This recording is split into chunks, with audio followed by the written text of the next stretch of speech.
As the ostensible title for today's show is, election 2024 will be volcanic or vacanic, and volcanologists will agree. That's just not an expression. There is something that is happening right now in this world. There is something that is happening at every single level of participation all over the world, the likes of which I have not seen. Absolutely true. There is something that is so incredible right now.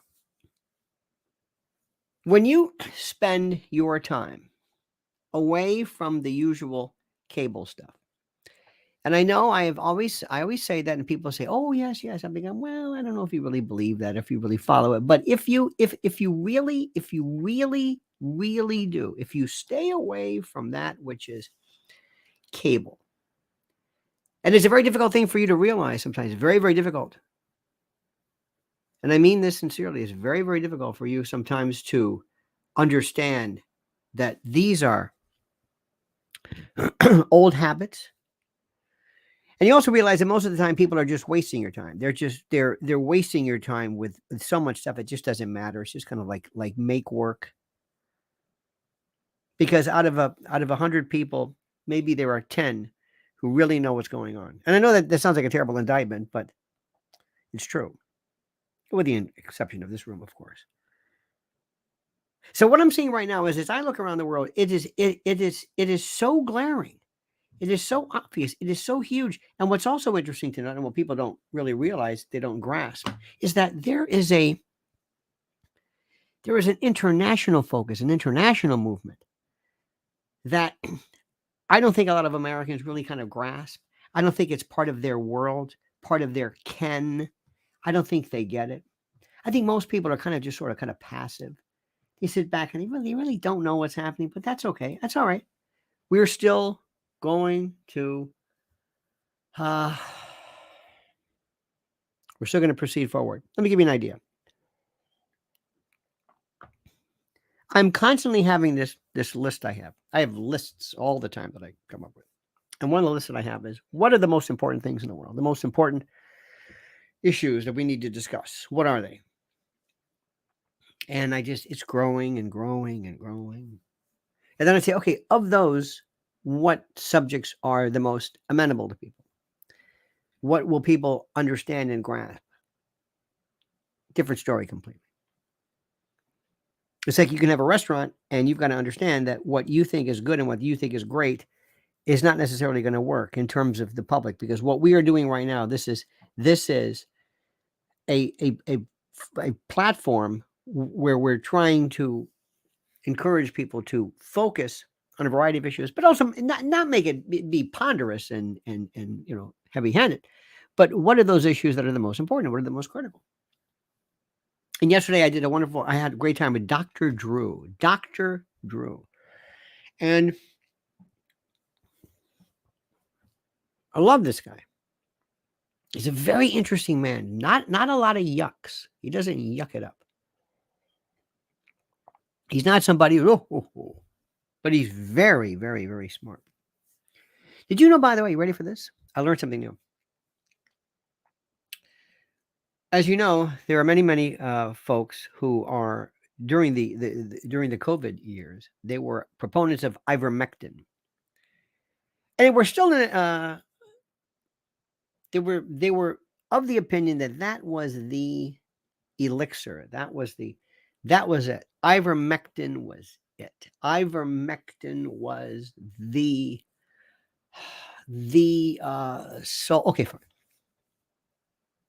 Recently, there was a group of people, there was a medical journal that came out that said something to the effect of, ivermectin is inert. So inert, so basically undangerous, safe, anodyne, that it was even recommended for pregnant women. Let me repeat this. It was so inert. And what Drew said was, I'm not sure if this does anything to either as a palliative or any kind of a therapeutic, regarding COVID, but still, it was so mild. It was so seemingly that it was recommended or allowed for pregnant women. Do you know what that means? Did you know that? That blew me away. You mean to tell me that the thing that people were screaming about, that people were getting booted for and whatever, you're saying that not only did Dr. Drew believe it was ineffective or marginal, couldn't hate, that old joke, but that it was. And I thought, why didn't they say, go ahead? Doesn't do any good. What would have done? Let me ask you a question. Listen to me carefully. What would have gotten your attention more if the CDC and Fauci said, "Yeah," as opposed to "Don't talk about it"? If the CD, if somebody had said orange juice, remember that orange juice. You have a cold, take some orange juice. Worst thing in the world. Phlegmatic, builds up mucus. Terrible. Don't do orange juice. What do you do? No. Anyway,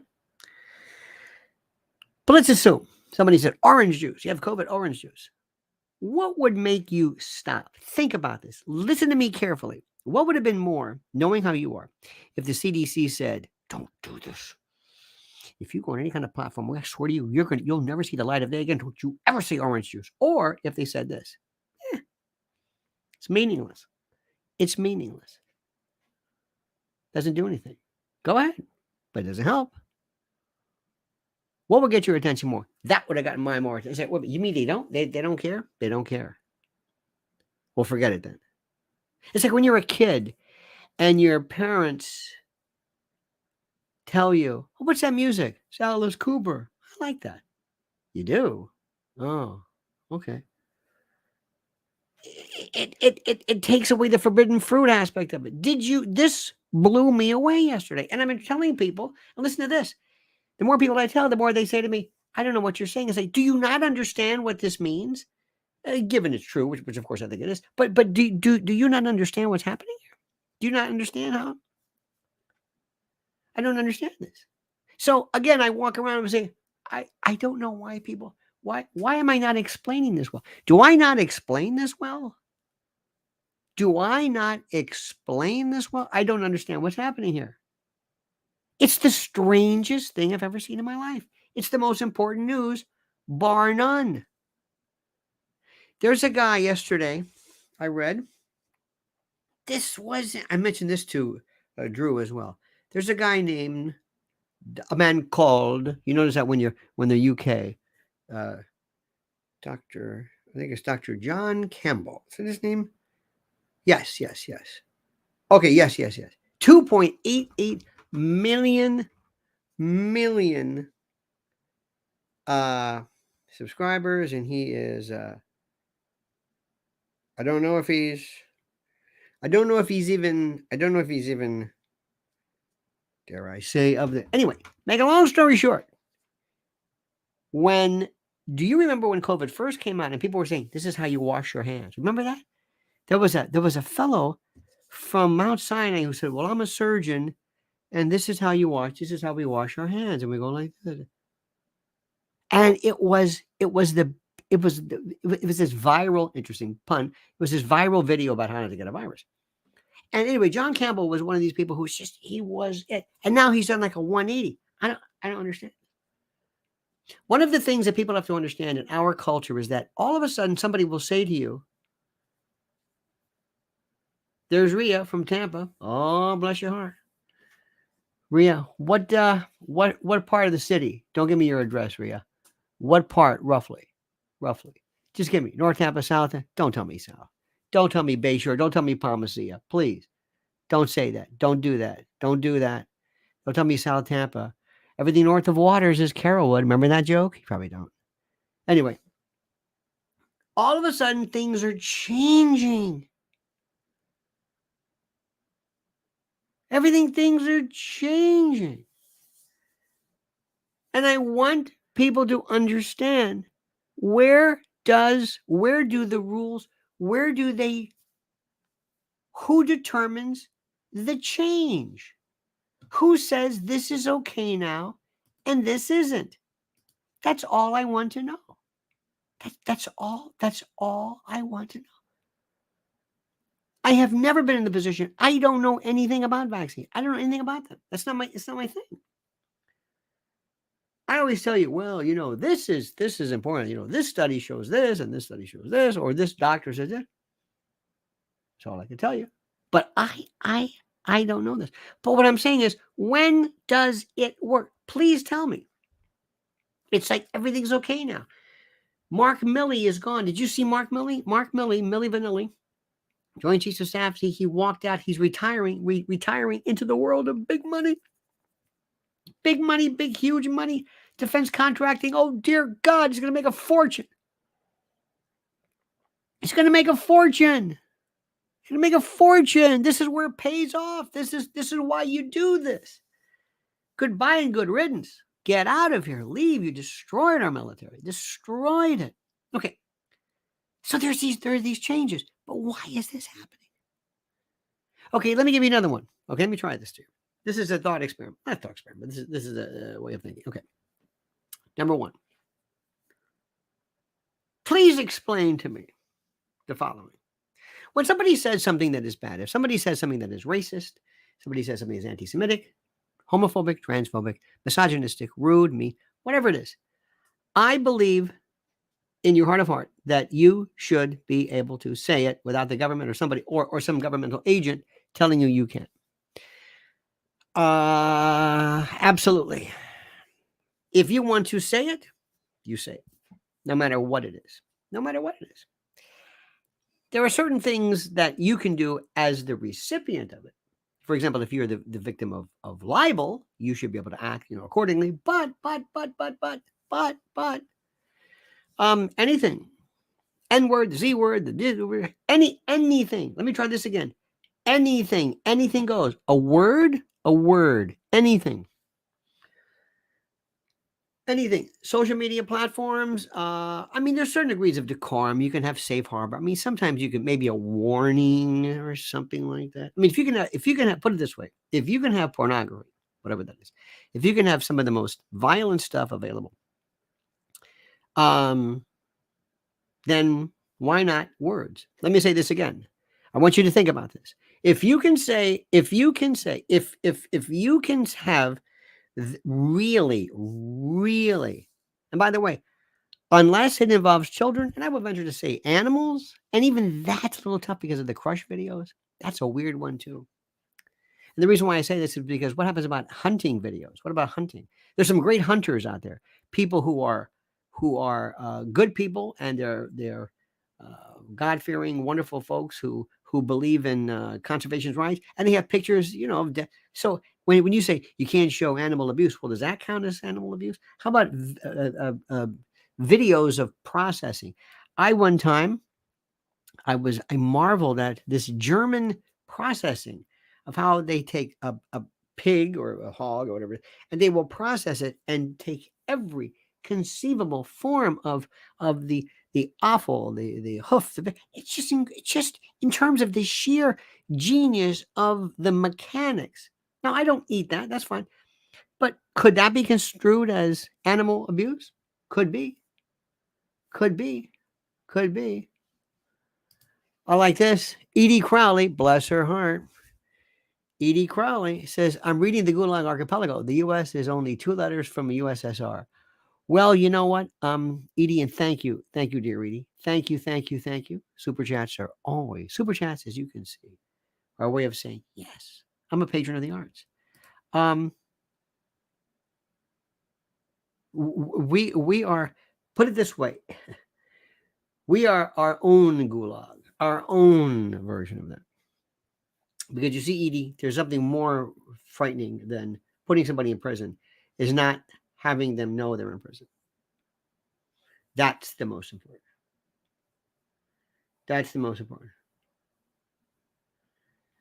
Little side issue here before I get to the, well, let me finish this before I forget. Let me make a note of this because I do this a lot. I'll say something and then I'll never get back to it because in the middle of this, I'll think to myself, oh, That's even more interesting. Let me give you this thing later. But so all of a sudden, Roger Waters comes along. Roger Waters, I don't even care about Roger Waters. I think he is probably the least talented. I think David Gilmour and the rest of the. But Roger Waters, okay, fine. Roger Waters is entitled to say anything he wants about Israel, Palestine, Germany, anything he wants. Anything he wants. Anything. Just like you're entitled to say anything you want. Sorry, it's the way it is. That means I don't have to listen to it. I don't have to agree with it. But you can say whatever you want. I know a couple of friends of mine one is a Marxist. A wonderful, wonderful man. He calls himself Marxian. I know another who is I think he's a communist, but he says he's not. He should be able to say whatever on YouTube. You can hear that. Say it. Let me see if I can explain this to you. Go ahead and say whatever you want. If you want to say things that I find to be problematic, well, I can do a couple of things. The least of which is I'm not going to complain. Now, I do have the right to complain about things like, for example, you're 3 o'clock in the morning and you're waking me up. That's okay. Or this is inappropriate. You're saying things in the middle of a funeral. And I think that's inappropriate. All of those kind of things that I find problematic. But the subject matter, make it very, very clear. Okay. Now, what we're doing right now was even more frightening. If Roger Waters or anybody says something in a venue, you go to a Roger Waters concert. Roger Waters can say whatever he wants. I don't care what it is about anything. Remember South Africa, apartheid, anything. Anything. Say it. I don't know why free speech is so difficult to understand. I don't want the government telling you can't say that. Now, contra promoters, you know what? They certainly have the right to say, this is not the kind of thing I'm going to put my name to. Okay, that's fine. Because there's a certain freedom of that too. Anyway, so here's Roger Waters over here. Then we get into this story. The Canadian Parliament basically brings in, and by the way, to show you how weird this is, I am not sure if this word even invokes or triggers some kind of bot. But there is as you know, there was a story about this certain, shall we say, someone from a rather dubious World War II past who appears before the Canadian, whatever it is. Okay, you understand this? And here we go. You heard this, right? Now let me explain to you this. Let me see if I can explain this. I trust you have seen this, and I trust you know the subject matter regarding. Let me see if I can explain this to you. This is a man. This is a man, okay, who was actively participating in what we can only call as the worst one of the worst examples of inhumanity ever. Yet, there are people who want us to disabuse, disavow, to extricate and remove ourselves from every and any form of connection to the Civil War. Now think about this. To the Civil War. They want us. Now think about this. This is just incredible. They want us to say, you can't even do this. Don't even talk about the Civil War. The Confederate States, we don't want to hear what their motivation was. The Civil War was about slavery, and that's it. And these are renowned Civil War scholars. So they say, no, it's not done. Fine. But nobody has any problem with somebody from this particular dark period of World War II and this particular faction. Do you understand what happens if I were to say the Azov Battalion in the right sector? Do you know who these people are? Do you know what? No. No. But if it's Roger Waters, no destruction of this man is too good. No crushing of this man is off limits. Now here's what I don't understand. Please, this one gets away with it, this one doesn't, this one does, this one doesn't. How does this even remotely work? How do you do this? How? Please tell me. Campbell says this, now he's okay, now he's not. Ivermectin is this. Well, we didn't know that. What, you didn't know this? Here's my story. So what? Hashtag so what? I want to live in a world where people say whatever it is. Something happened to Kathy Griffin. I don't know why, but she is pretty much non-existent. She doesn't exist anymore. I think she's very ill. I hope she's okay. I don't want to see anybody ill. But she just left it. There was another woman too. She was a comedian, sometimes come and they go because maybe they're not funny or whatever it is. And that's just the way it is. I don't understand. I don't mind that either. What is the, I don't understand. Say it. Say it. We have to force people to say, we want to speak.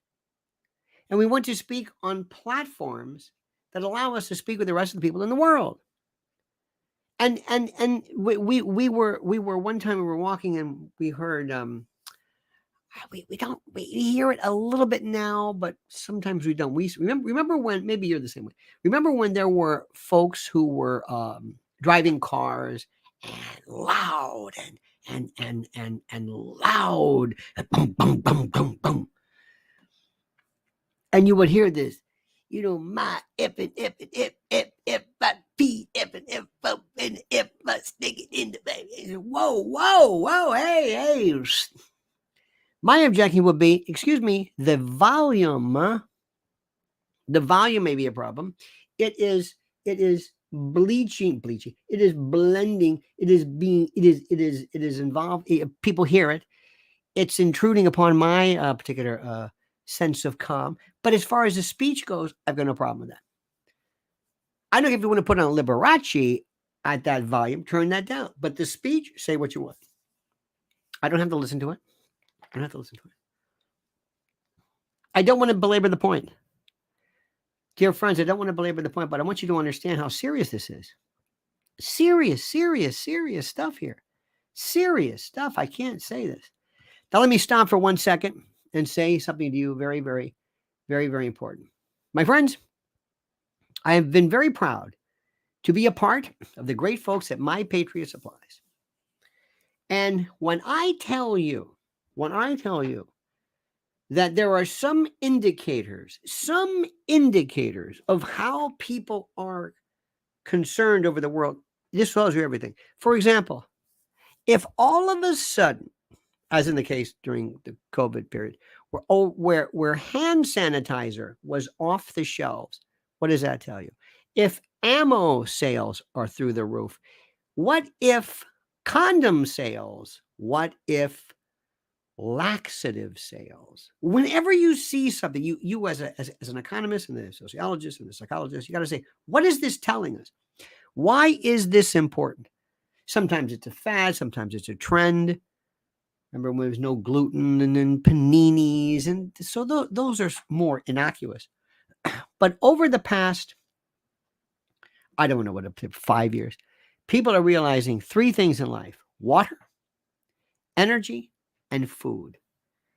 And if you go to preparewithlionel.com, you will sit back and see for yourself, wow, somebody has done their homework and somebody knows something I apparently don't. Right now, to start you off, this is where I tell people, this is where you start off. See for yourself. You'll see this and you'll say, you know what? This makes sense. We need more of this. I don't know why people always think it's real bulky and they think, like you've got I did a whole room. No. But you can save $200 off a 3-month emergency food kit right now by going to preparewithlionel.com, preparewithlionel.com. It is the smartest thing you could possibly do. The smartest. And people who are finding themselves in this position are saying, you know what? I like this. So right now, do yourself a favor, join the thousands and thousands of very smart people who realize there is something going on. I don't have to sell you that. If you're listening to me, you know something's going on. Preparewithlionel.com, preparewithlionel.com. Go right now. And remember, this deal will not last forever. Hurry up, though. You want to get this before the end of the month. Free shipping right to you right away. And it's not, there's no labeling. Because in a weird way, you don't want people to say, like, hey, what? And in a very sinister way, you don't want people to know you've got extra food in the event that. And by the way, this can be not necessarily black helicopters and the Visigoths coming over the horizon. It can also be, inclement weather. It could be rain. Here we are in New York City. It is pitch black, rain. It's I'll leave it at that. Preparewithlionel.com, preparewithlionel.com, preparewithlionel.com. Now, let me explain something about interesting. We're talking about what is and is not a prison. I have not, well, I'm sure some of you may have seen this, but you've not seen what a prison looks like sometimes. Prison and jails. Jails are for misdemeanors and state charges and for waiting to go to trial. Prisons are state sentences or federal or whatever. Completely different mindsets. And there was regular prison and the system, and then there was a juvenile system. Now, when I was in prosecutor, juvenile division, it sounded like a joke. People sound like, oh, kiddie. No, it was serious because you wanted to go into juvenile right away because you got to do felonies immediately. Normally you go through these divisions, intake and then traffic and then misdemeanor and then felony and then and somewhere juvenile was here. Well, juvenile did everything. Takes all the regular cases, misdemeanors, felonies, and that sort of thing. Plus, it throws into the effect the civil version, termination of parental rights, abuse, neglect, and abandonment, really bad stuff, and crimes, and the social. It's this hellhole of combined whatever. Anyway, so there was this fellow one time when you were in the juvenile system when I was a whippersnapper in Florida. The worst place you can go, the Alcatraz, the Rock, was this place called a training school. Sounds the most innocuous. Training school. And a training school, I'll never forget hearing the guy who gave this speech. And this is you're at the end of the line in the juvenile system. Interestingly enough, when you then went to the adult system, you basically got treated better because you're at the bottom and you're going to get probation. No judge is going to send some kid to prison. You go, no. You're starting all over again. So you go to the juvenile system and then you. Anyway, so this fellow gets up, he's kind of a big old, kind of a redneck guy, talks like that around Okeechobee. He says, now y'all can, he says, if you notice, he gave this speech. Now y'all notice there's no walls here. There's no barbed wire. Not barbed wire, barbed wire. There's no barbed wire. You got nothing here. Nothing. How many people still say barbed wire? You do that? Have you noticed that? Is that anyway? Now here's the thing. If you leave, if you escape, ain't go nowhere. If the gators don't get you, moccasins will. And you're gone. There's nothing but swamp. It's part of my Okeechobee and oh my God. So go ahead. So what happened was it looked like there was no it looked like there was no prison, there was no walls, but there was no place to go. They didn't it's weird. Go ahead. Where are you going? Eglin Air Force Base used to have this thing too, where there was this line, and if you went past the line, they could shoot you, but nobody ever did. But the fact that there was no wall that you could see freedom was actually worse than if there was a wall. By the way, those people talk about Florida. Oh, Florida is so wonderful. Moccasins, coral snakes, rattlesnakes, water moccasins are the worst. Pit vipers. Snakes normally have neurotoxin, hemotoxin, myotoxin, muscle, blood, toxins that affect certain aspects of it. And also most snakes have a sterile mouth. They will never eat carrion. They will never eat rotting food, something dead, because in their mind they say something's wrong with it. It died. It was sick. I'm not going to eat it. I'm not going to do it. A moccasin will eat anything. So not only do you get hemotoxin, mycotoxin, but you get tetanus. They are the nastiest things, and they hang from trees. And if you're in the springs, Homosassa Springs, and there's so many of these springs. There's one near Daytona years ago, and we're doing it. They fall into the boat. If you're in a canoe, they'll drop out of the tree, and there they are. And what's interesting about a moccasin is that most snakes will, when they swim, they will inflate a lung and kind of float along the top, but a moccasin raises its head up. So when one's coming at you, and they supposedly hold a grudge, they get pissed off. I mean, these are the nasty, you just don't want to. Rattlesnakes are very skittish. They let you know, I'm over here. I'm over here. They don't come after you. Moccasins do. They're horrible. Horrible. Coral snakes, oh, they have no incisors. They don't, go like that. They just, and they start chewing. Oh, this is Florida. Gators. So the point is, you are living in your own little prison right now. And as far as you know, it's okay. It's not that bad. You can get up, you can go walk over there. You can go over there. But you're not in charge. And little by little, everything is coming down to your speech, your selection. You have a pretend government. When you were in high school, remember how they had student council? Student council. Student council. What does that mean? I don't know. It's from my resume. What does student council do? I don't know. Well, why are we doing this? I don't know. Student council. Student council. What is student council? What is the Senate? What is going on here?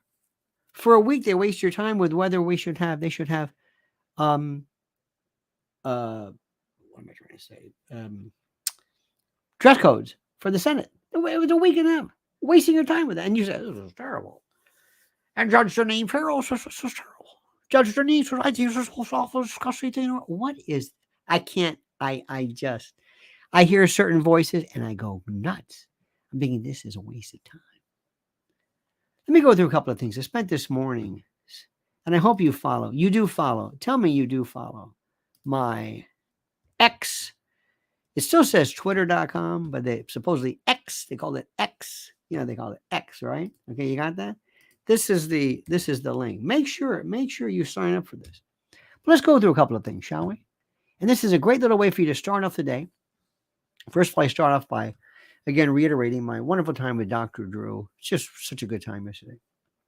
And I wrote this picture, this caption: Senate unanimously moves to reverse the Fetterman rule. And I wrote this little, I write quotes.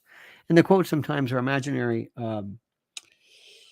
discussions that I'm having with somebody or that are being overheard. And this one says, hey, Fetterman, we have an idea. Let's see how much we can distract the village idiots by having them engage in a meaningless discussion as to what dress code is proper in the United States Senate. What do you say? Give it a shot.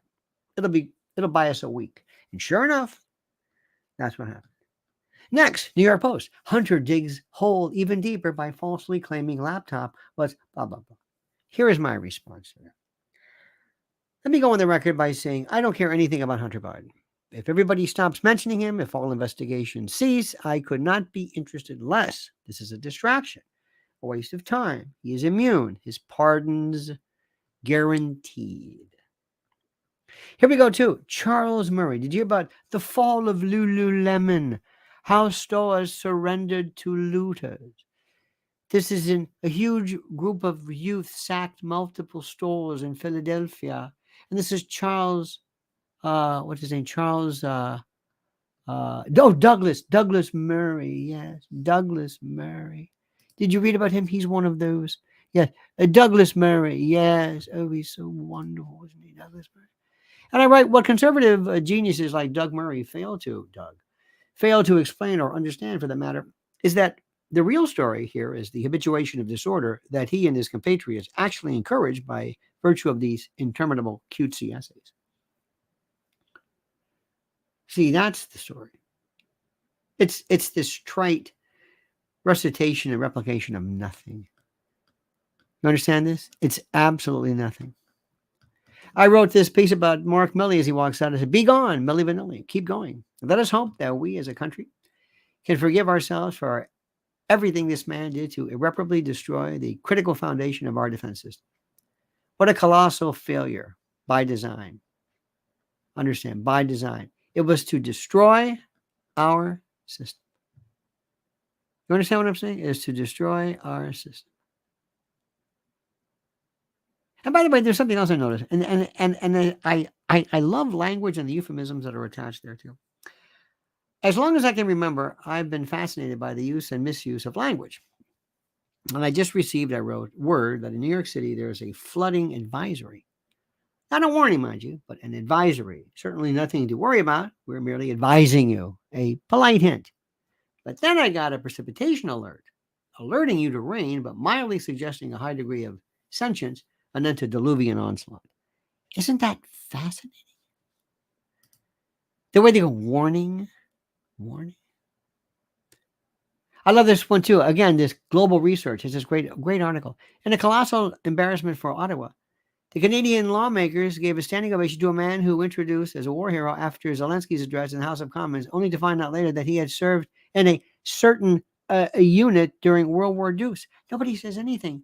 But my God, when it comes to Roger Waters, and again, I'm not excusing Roger Waters. I'm not. But that has nothing to do with it.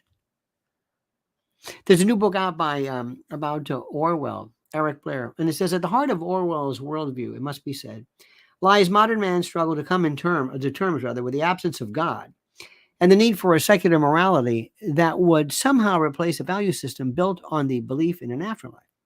Orwell's own views on religion are relatively complex. His final position was that of a man who rejects the existence of God while regretting the decay of Christianity's cultural influence. You see, there are many of us. There are many of us who believe that while we may not believe necessarily in the aspect of religion per se or religious worldview, we like the cultural effects that religion has. And whenever I hear anything, is religion evil? Absolutely not. It has done more good, by and large, than anything you can imagine. No matter what people say. And I am an adherent to it. Not only that, my Constitution says that you have a First Amendment right to religion and the like. So I'm a strict and ardent fan of this. Here we go. Rhode Island thinks it's a good idea to provide open injection sites so that people can overdose in a nicer environment than to overdose in a seedier, less manicured locations. Let me ask you this question. Why are people overdosing? What do we do with overdose? Now, this is one of the questions which is the most interesting to note. And it goes something like this. There are people who are being poisoned. There's this little young man, this beautiful baby boy, little toddler in New York who happened to come upon some fentanyl, and the fentanyl was so powerful and so powerful that even the smallest of contact, even the smallest, was considered to be so deadly, and lo and behold, boom. Okay, that's one thing. But here's the story, which is very, very, very difficult for me to understand. You have the right to smoke yourself to death, eat yourself to death, drink yourself to death, shoot up, use drugs, whatever it is. You can do whatever it is. I think when it comes to self-harm, it's particularly tragic when it comes to young people. But strictly speaking, human autonomy involves you have the right to off yourself. I cannot make you. I can offer you everything in my power. The moment that government involves itself in it, I sound like Milton Friedman, but the moment the government involves itself in something, it is completely lost. But what are we supposed to do when people who, for whatever reason, elect to shoot up? Now, let me ask you a question. Let me be bold here. Let's assume that when somebody shoots themselves up with a particular drug, one of the problems that is associated with it is incontinence, the ability to control bodily functions. So therefore, are we to therefore provide, in addition to this, a safe and respectable place for them to relieve themselves? Where does this stop? Let me explain something very, very critical to you. We would do everything in our power to assist you as Christians and Jews and humans and secularists and communists. As human beings, we would do everything in our power. The government has absolutely no business whatsoever involved in any of this stuff. The government should be concerned with one thing and one thing only. Number one, trying to, if you will, if somebody's trying to poison us, if somebody's contaminating our water, contaminating our food, if somebody's sending radioactive airway, yes, this is we're being attacked by an enemy. However, if you decide to kill yourself, if you decide through whatever reason, if you decide to destroy yourself, the government has no right, no duty to stop you. I'm sorry to say this to you. I'm so sorry that you might not agree with me, but we have got to go back and cut, and shrink government, because it's not government. That's a euphemism for unfair and incredible encroachment, an unfair and horrible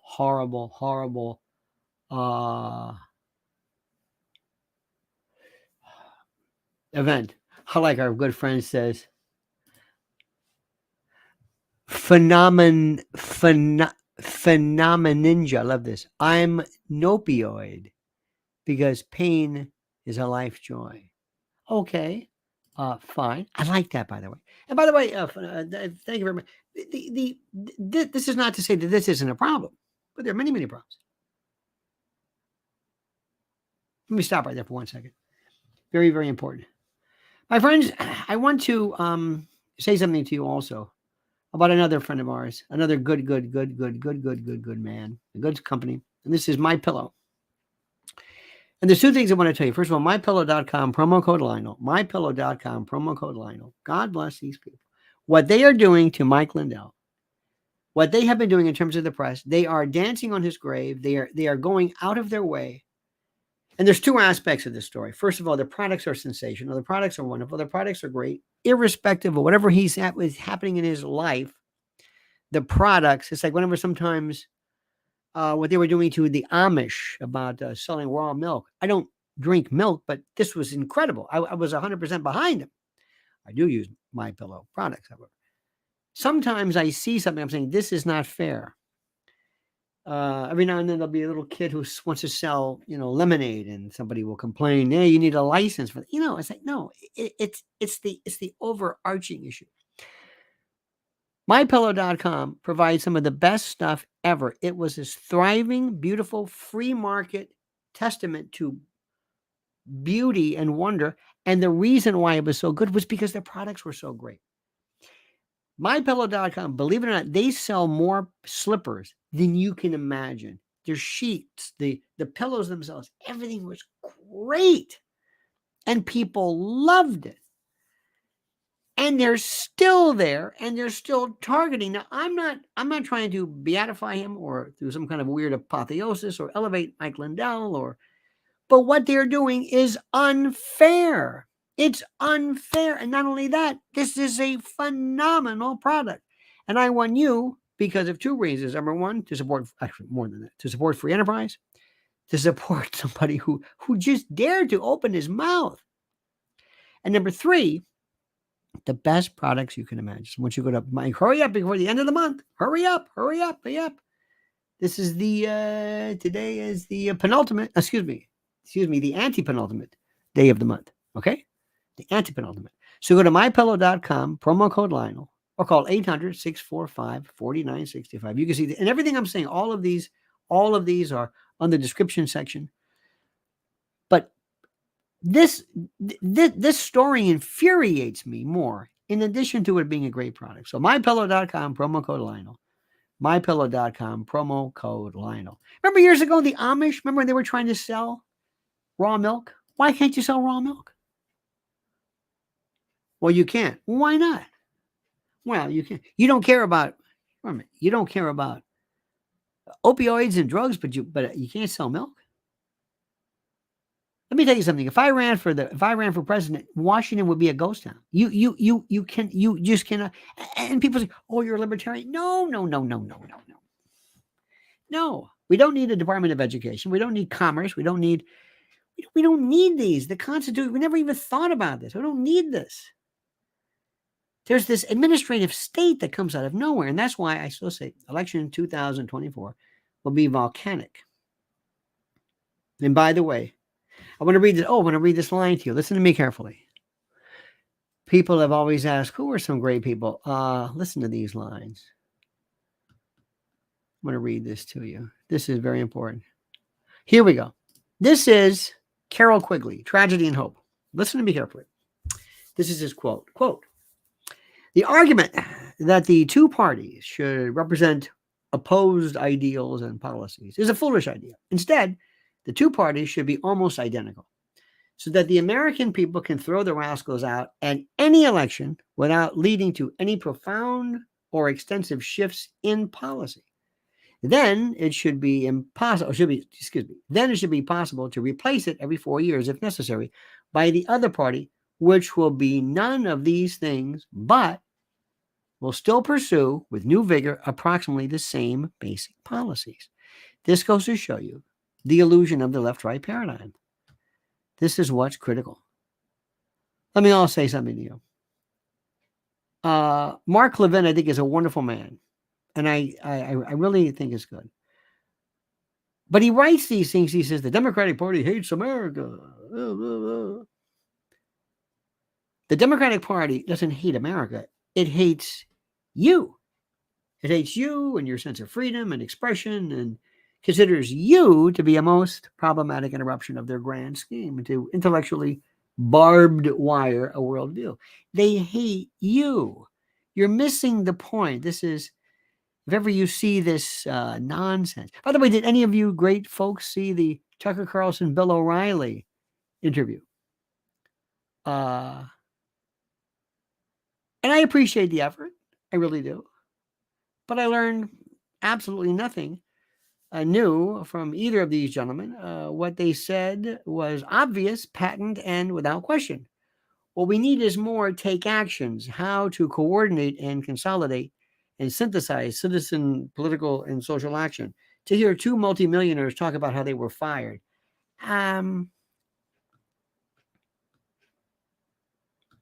As to government shutdowns, shut down the government except when it comes to essential services, completely subject to debate, whatever that means, and entitlement programs that affect the disabled, elderly, and vested. Other than that, shut it all down. If I ran this country, Washington would be a ghost town. Here's one for you. Uber, DoorDash, Grubhub must pay $18 an hour to delivery workers. Why do we have minimum wage? I'm going to ask you a question. Why do we have minimum wage? Why do we have minimum wage? Why do we have minimum wage? Anybody? Years ago, when I was in Washington, oh my God, years and years ago, taxis were just private enterprises. Somebody says, well, I'm gonna drive a hack. Okay, fine. And that was it. And they drove a hack and they drove their thing, and that was that. Okay. And then they said, oh no, we can't do that. Oh no, can't do that. Can't do that. You gotta have this, you gotta have a license for this, you gotta have. Right now, again, we are going to be going back to a revisualization, a reconnection to the words of Milton Friedman, libertarian, the von Pelerin Society, Mises, all of these folks. You can call it libertarian, call it what you want. But that's exactly where we are, my friends. That is exactly where we are. You understand this? Do you understand what I'm saying? Now, remember, what I just said, for the most part, in the 50 minutes I've spoken to you, is going to be completely ignored by most people. They're going to move, thank you very much, and move on, and they're going to just go and do whatever they do. No arousal, no upset, no nothing. That's a problem. As long as that happens, that's a problem. We have to get people to stop being in this world where they just react rather tritely, where they don't really say anything. They don't do anything. They just sort of say, okay, well, that's nice. Hey, I'll send you a good video on Dr. Whoever. Oh, that's great. Hey, did you see Tucker on Rumble? Yeah, that's great. This is a form of kind of a mental masturbation, with all due respect to masturbation. It's just this nothing. Nobody gets upset. Nobody does anything. Nobody cares. There's no really anything. It's just not, there's nothing that happens. That is precisely the problem right now. That is precisely the problem.